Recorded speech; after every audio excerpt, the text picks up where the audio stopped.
Hello, girls, guys, or otherwise. This is Rich with another ChristoPagan Sunday where we are going through Witchcraft in the Bible. This is part 5. As per usual, I have a couple particulars for the channel, and then I have a little thing to read here real quick, and then we can get into everything.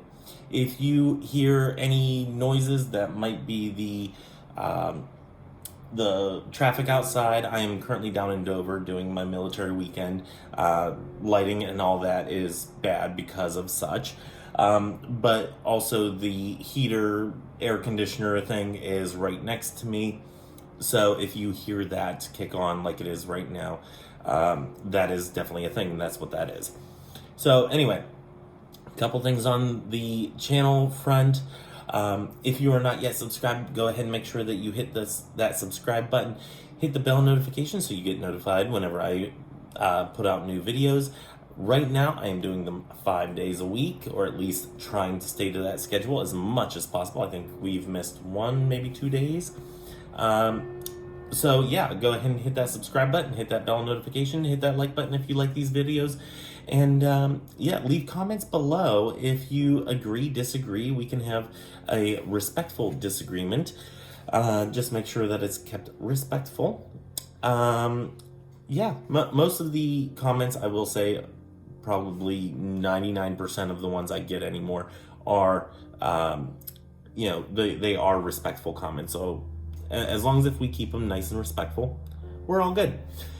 As for this part 5, as per usual, I do want to reiterate that the purpose of this series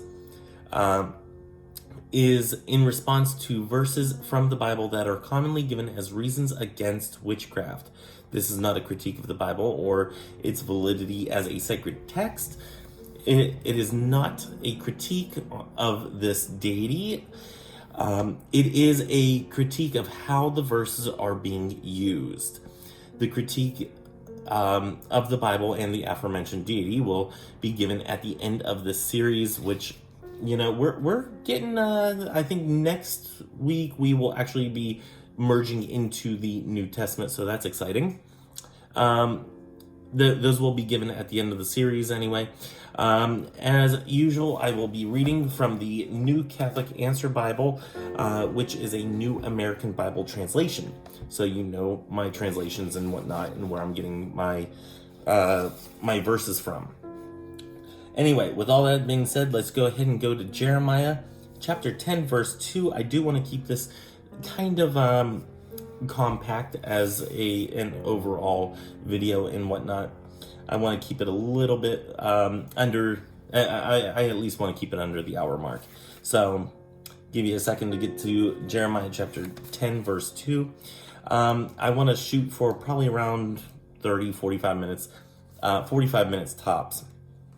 And we have 1 page, 2 pages, and a little bit on the third to go through, plus the verses themselves. So, Jeremiah chapter 10, verse 2, and it says, "Thus says the Lord, do not learn the ways of the nations, and have no fear of the signs in the heavens, even though the nations fear them." Okay. So, I do want to say, this whole chapter is about idols.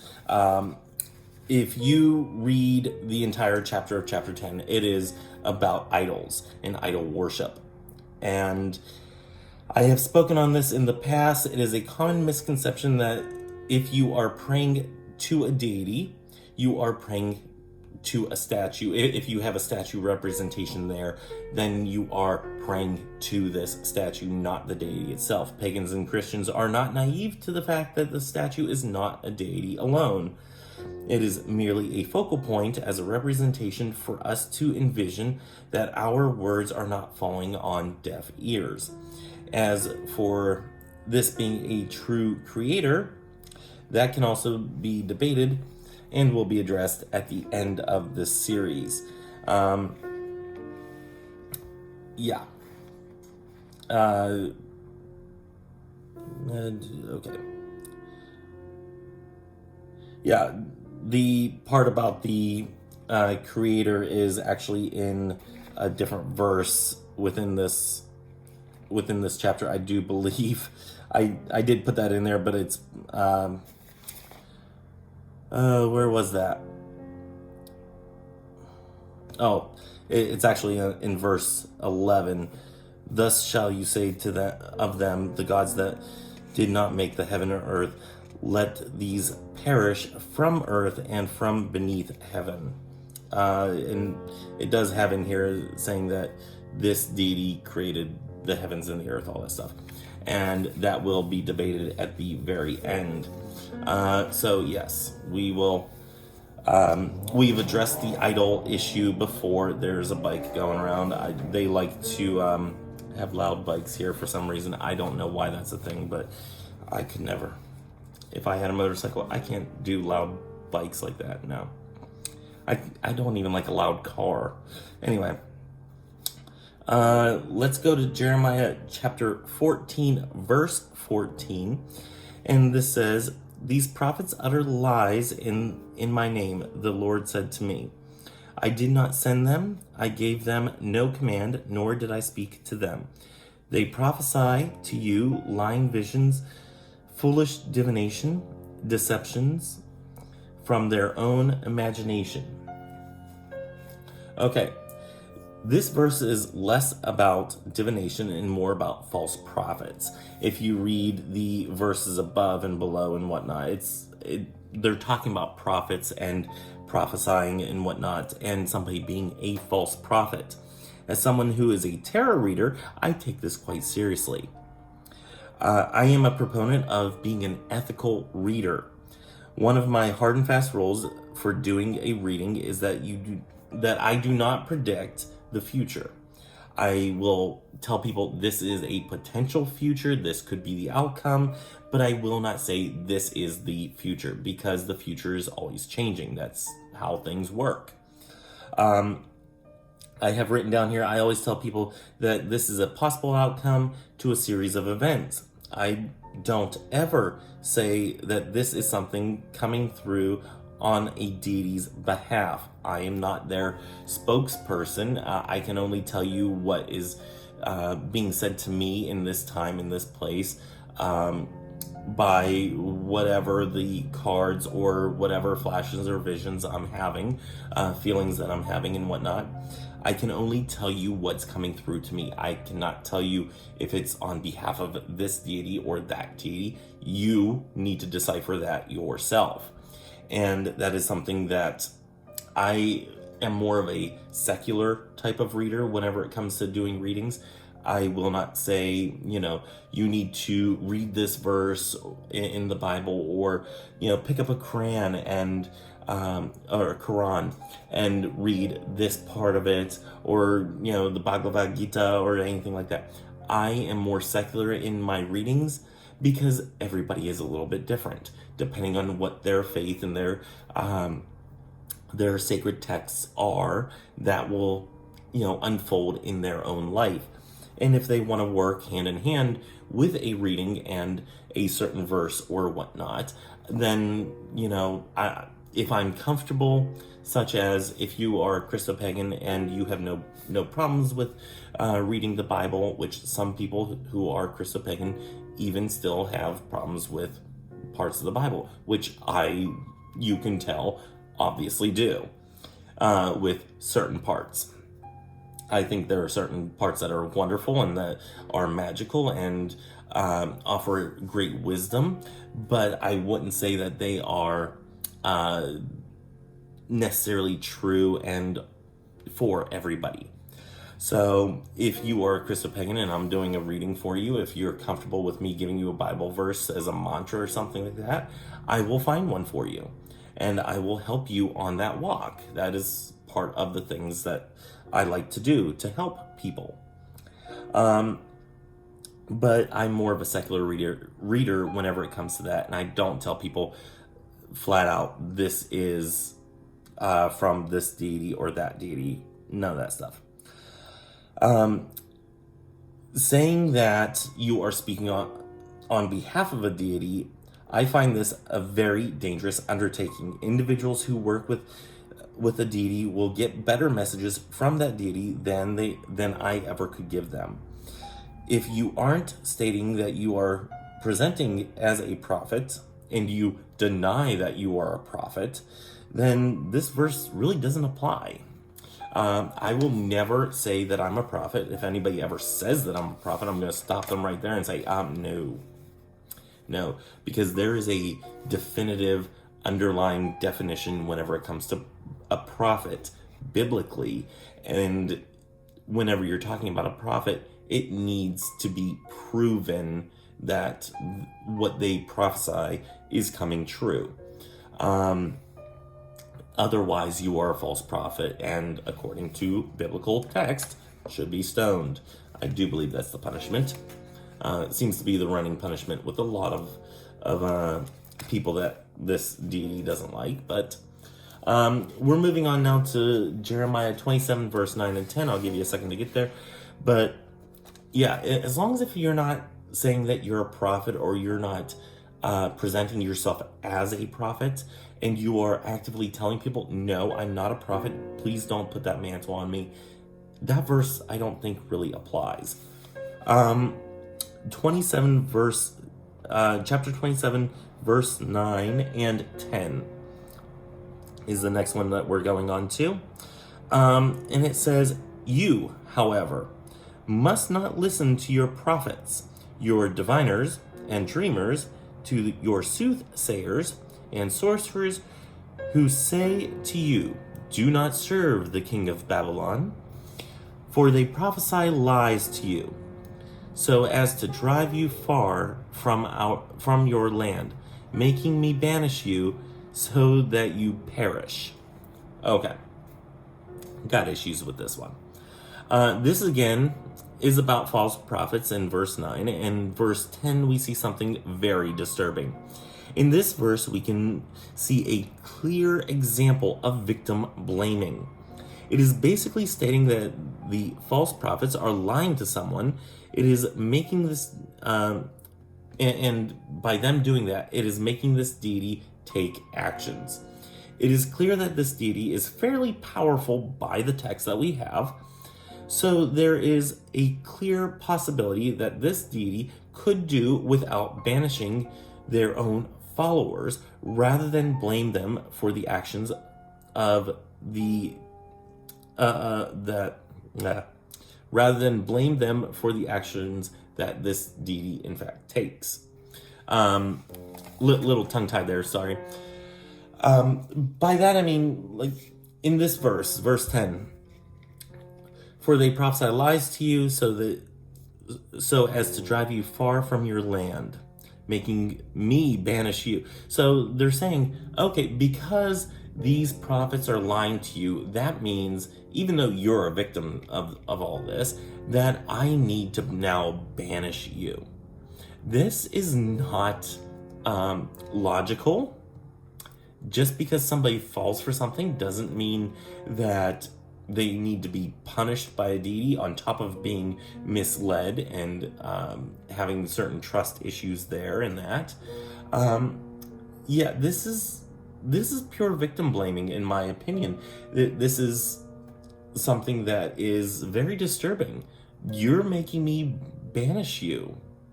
That's not right. Grab your coffee, grab your tea, grab your beverage, whatever it may be. Today is Mountain Dew.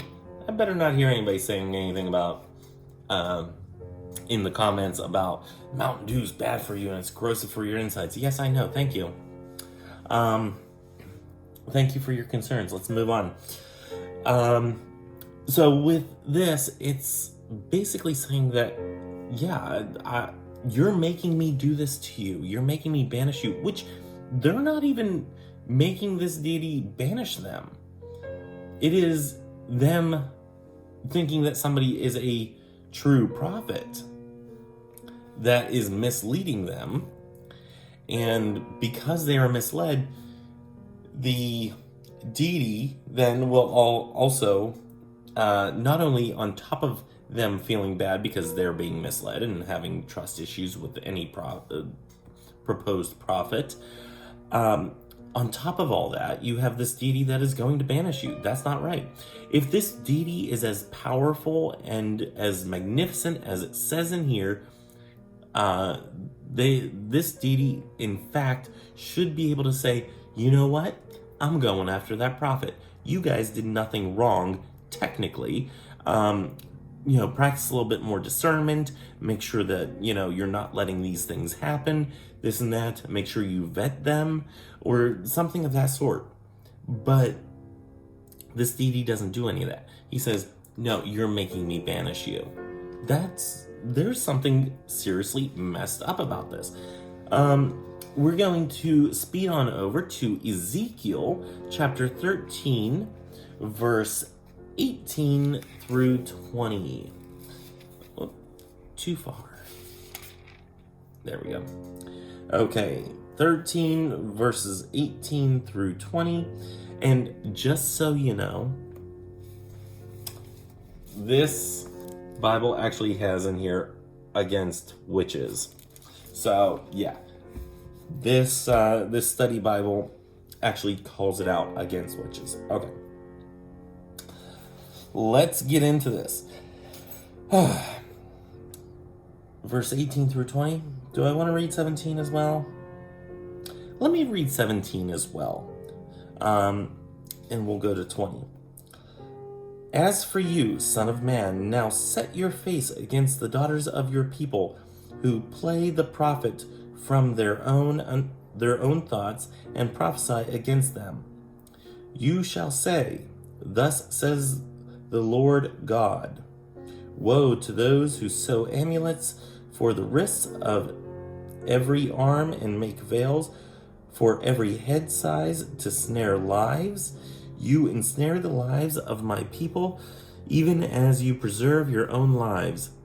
You have profaned me among my people for handfuls of barley and crumbs of bread, slaying those who should not be slain and keeping alive those who should not live, lying to my people who listen to lies. Therefore, thus says the Lord God, see, I am coming after your amulets by which you ensnare lives, take prey.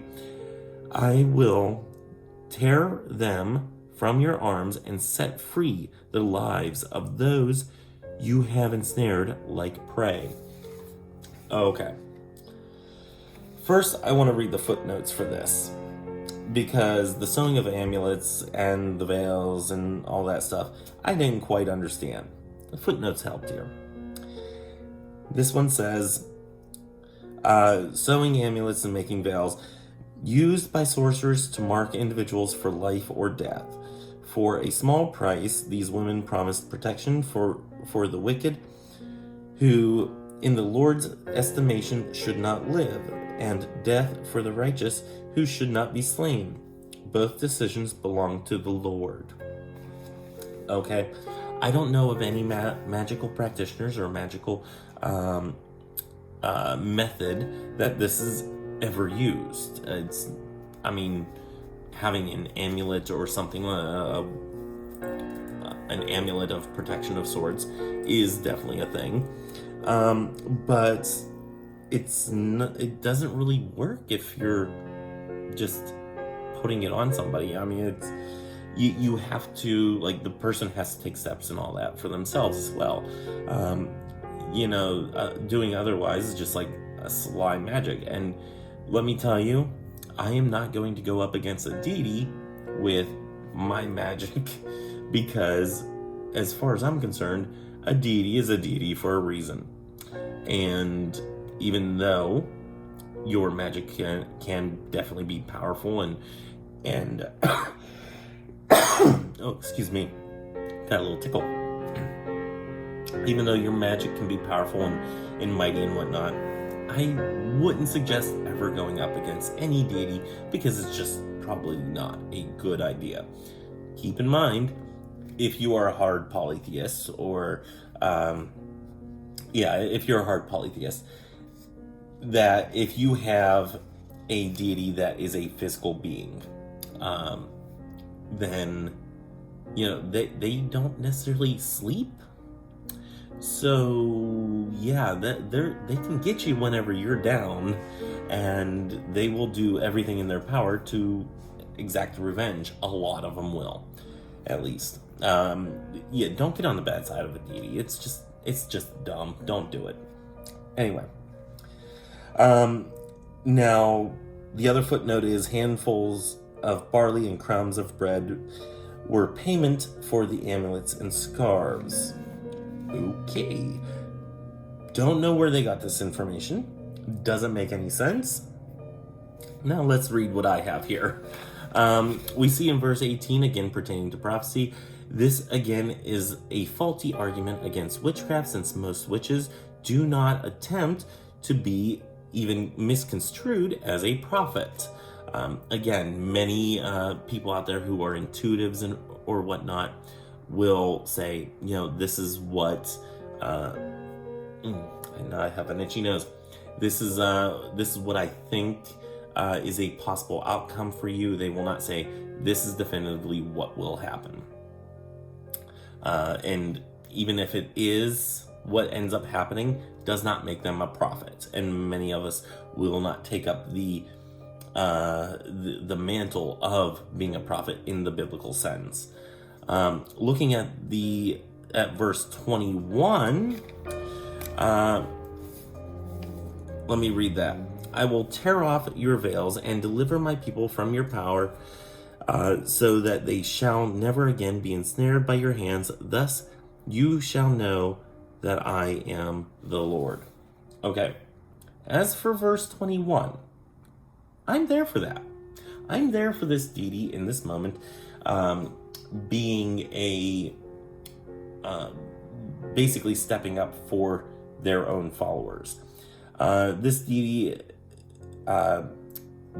during this point, is standing by their followers, and having their followers' safety in mind.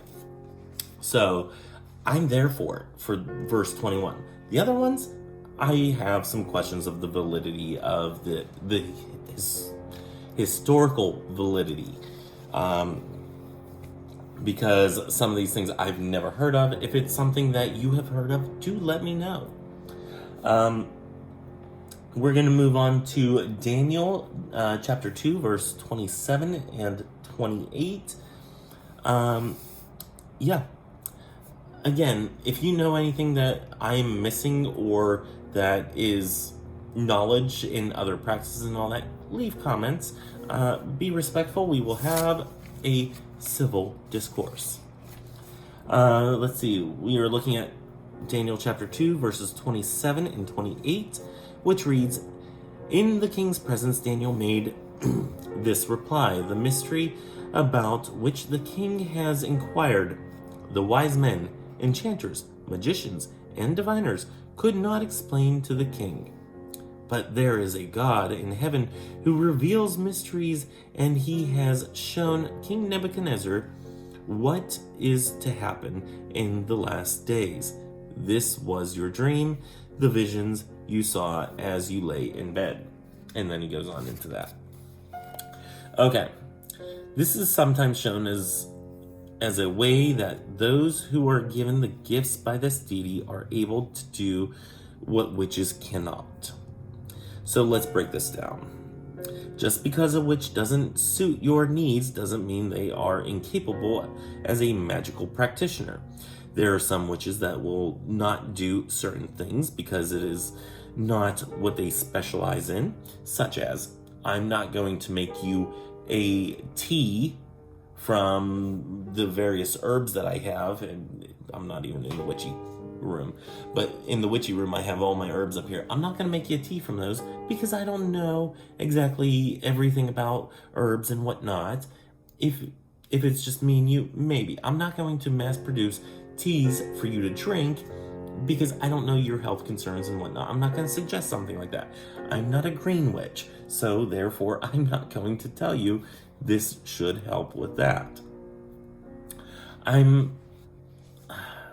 Let's see. Let Let me give another example here. I'm not the one to come to for an I Ching reading.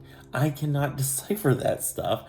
As hard as I try, I need to actually sit there and, learn it piece by piece.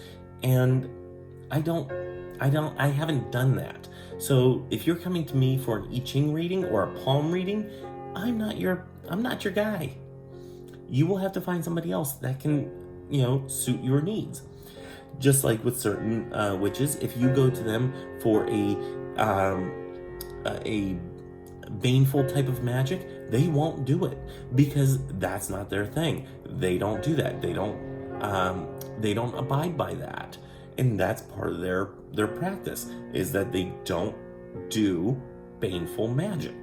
So just because somebody doesn't suit your needs doesn't mean that they are not a magical practitioner. They can be a very powerful magical practitioner, just not specializing in what you need done. I am not the one to come to for dream interpretations. Ta-da! Let's see here. They won't do certain spell work, interpret certain signs, etc., because they have either set those limitations or they don't feel it is a calling for themselves. My guess would be that there is much more nuance here than what is given. It's like going to a butcher to bake a cake. That's just something you don't do. Some of these individuals, they may have in the kingdom, but they aren't there for interpreting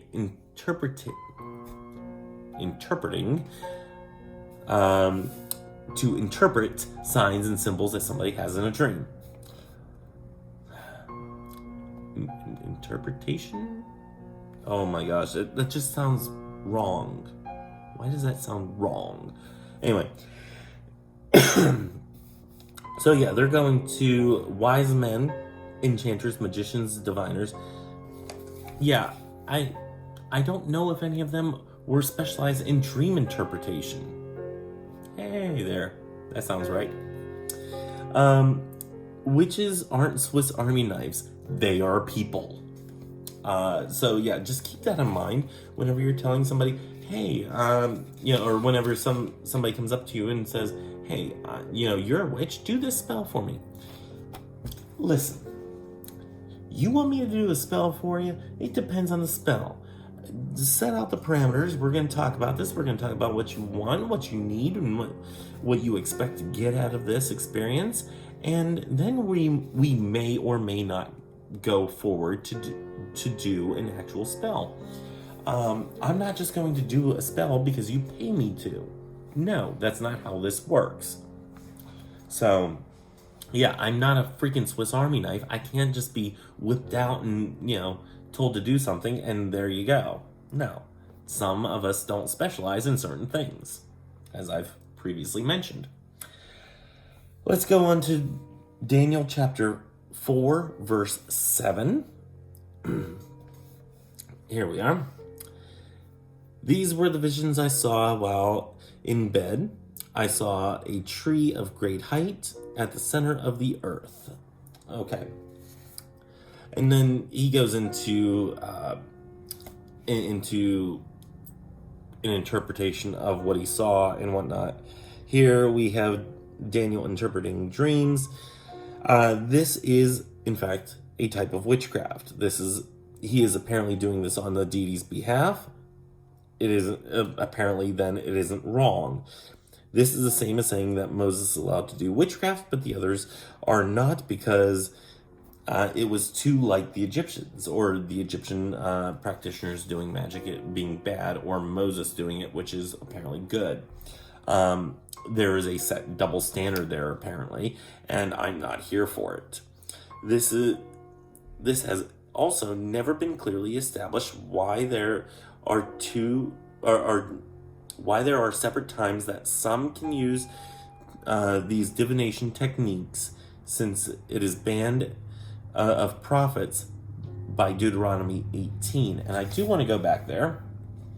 We're only going to take a second. We're going to backtrack to Deuteronomy 18. So Daniel is apparently a prophet. He's interpreting dreams and whatnot. But let's go where he says about prophets. When you come into the land which the Lord your God is giving you, you shall not learn to imitate the abominations of the nations there. Let there not be found among you anyone who causes their son or daughter to pass through fire, or practice divination, or is a soothsayer, augur, or sorcerer. So, or who casts spells, consults with ghosts of spirits, or seeks oracles from the dead. So, yeah, Daniel is doing some of these things. He is practicing a form of divination. Dream interpretation is divination. It's interpreting dreams, divining a meaning from a dream. And that in and of itself is forbidden by their own laws. So therefore, why? And why is it touted that this is such a gift? And why is it only for Daniel, even though the prophets are not supposed to be doing this? Anybody? Bueller? Don't know. Can't be answered.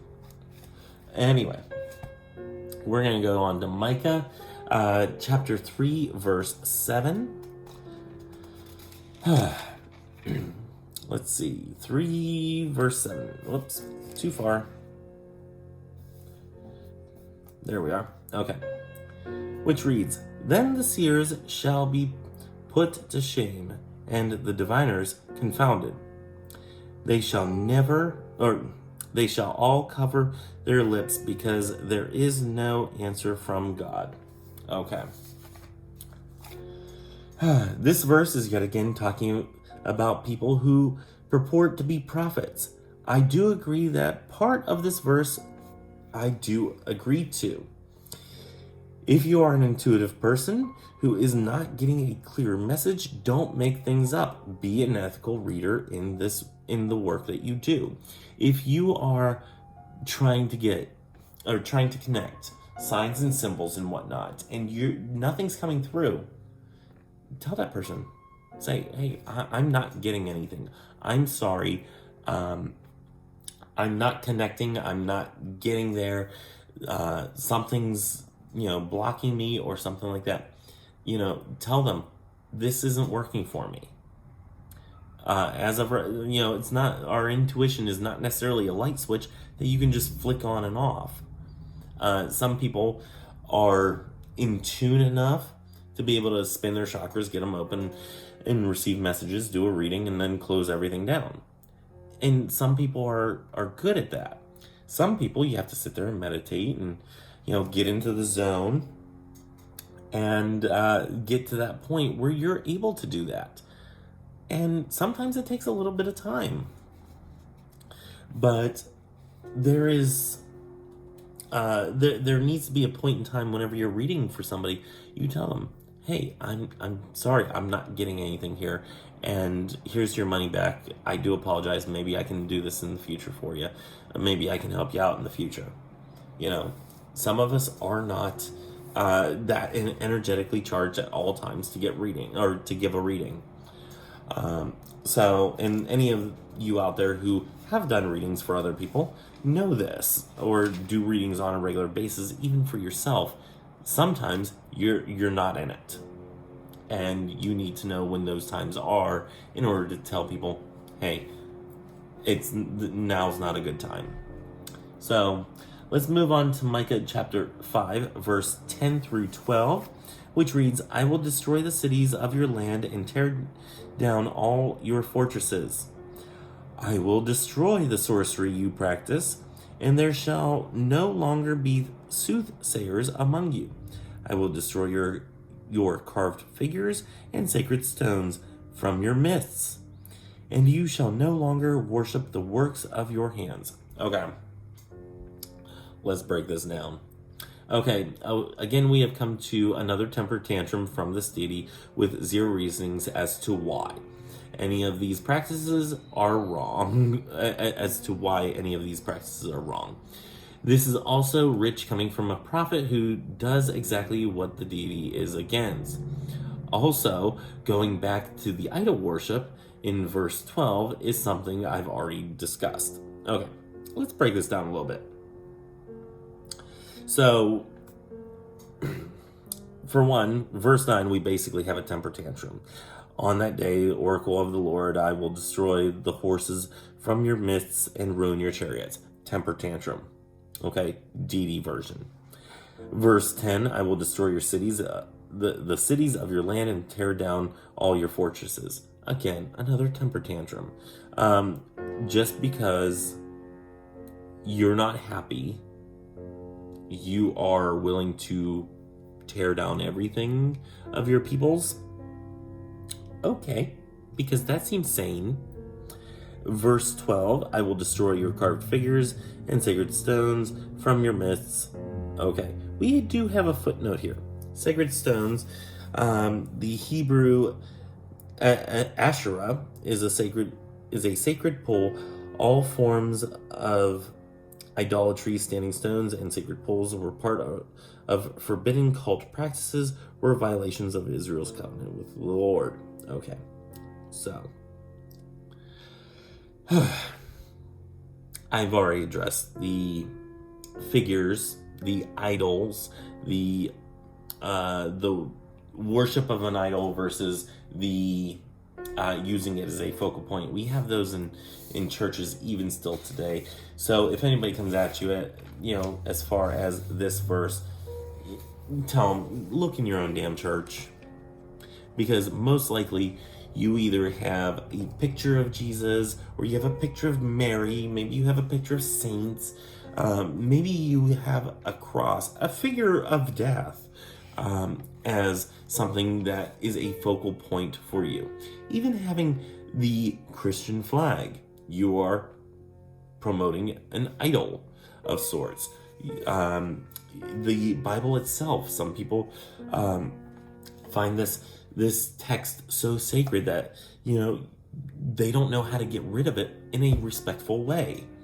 Do you bury it? Do you shred it? Do you burn it? If you burn it, does it burn? Because it'll burn. It's paper. This one's paper and I believe regular cowhide leather. Yes, it will burn. This is skin, and this is wood. It's paper. It'll burn. So yes, it will burn. But some people hold this book up on a pedestal so much that they are even afraid to basically handle it and use it until it's falling apart. And whenever it is falling apart, they don't know what to do with it, which I think we need to get away from the hesitation of this being so sacred and so much something that we need to keep pristine. And actually, if we are to read it, if that is something that you want to do, read it, and read it in a way where you're not afraid to not be a book purist. I have the Orthodox Study Bible in the car, and that's one that travels in the car and whatnot. I like this one just because it's easy to carry around and whatnot, and I like the feel of the leather. It's nice and soft and supple and whatnot. But I like this one for that reason. The Orthodox Study Bible I like because it does go into some depth, and it has extra books that this does not. But that one I've actually taken to writing notes in the margins. They are very small margins, and I wish I could find an Orthodox Bible that has all the books and everything that I can actually go through and write in the margins some more. But I have a really fine tip pen, and I think I might. It's the one that I actually. Hold, please. I got it in here. I got it, guys. Hold on. It's the one that I actually take notes with for the for the Witchy Book Club series. This one is the blue one. Let's see if I can get the lights over here. But this is the blue one that I have, and it is an Energel by Pentel. And this is a 0.03 tip. You probably can't see that, but it is super tiny of a tip. So, just to give you an idea, I don't want to, but it writes really fine. So anyway, yeah, I don't want to give away whatever I have written on here. I don't know what I have written on there anymore. But actually, those are my my notes on our discussion on hell. But anyway, yeah, I write with a little tiny pen to make notes in the margins. I haven't done it with this one yet. I have some Bibles that are purely for studying out of, because of the language that they're written in, or the ease of understanding.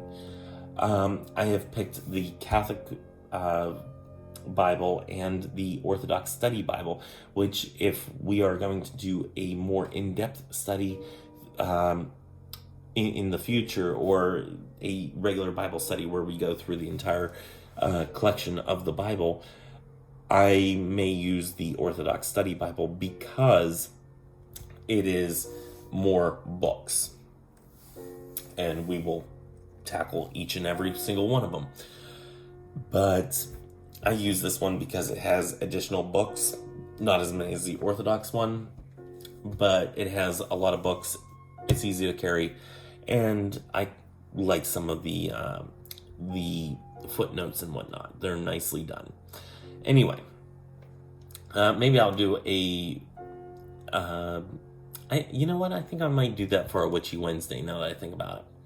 A study, a video on how to utilize Bibles that have no longer any life to them, and what you can do with them, and what I plan to do with some of the ones that I have, because doing clean outs and whatnot, I come by a lot of Bibles. Some of them are a little bit more pristine than others. Some, are a little ratty. But yeah, I might do a video like that, and what you can do with those sacred texts if you don't feel comfortable just chucking it out, in the garbage. And I think I might also do for a ChristoPagan Sunday edition of different Bibles to get and whatnot, and what I like to use them for, as far as studying and whatnot. So I think I might do that. Anyway, let me know in the comments below. Anyway, if you can't tell, I'm just rambling on now. But join me on Tuesday whenever we are reviewing and revealing a tarot deck. I cannot remember which deck it is. I started editing the video. I wanted to edit it the other night, but it didn't quite get all edited. But yes, I started editing it. Anyway, can't remember which deck it is, but that will be on Tarot Talk Tuesday, so join me then. On Witchy Wednesday, we are doing the third eye chakra. And let's see, on Table Talk Thursday, we have a topic from our Table Topics Cube, which I have not seen yet.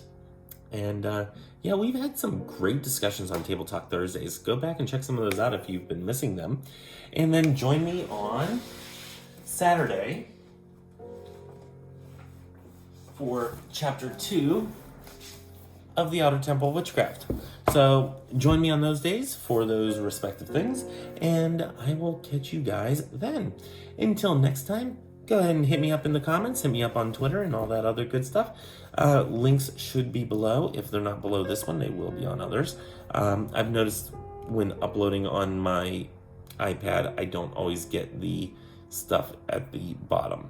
So in the description, that's supposed to be already there. So anyway, hit me up on Twitter, hit me up on my email, or hit me up in the comments. Until next time, may you have love, hugs, and ladybugs. Bye-bye.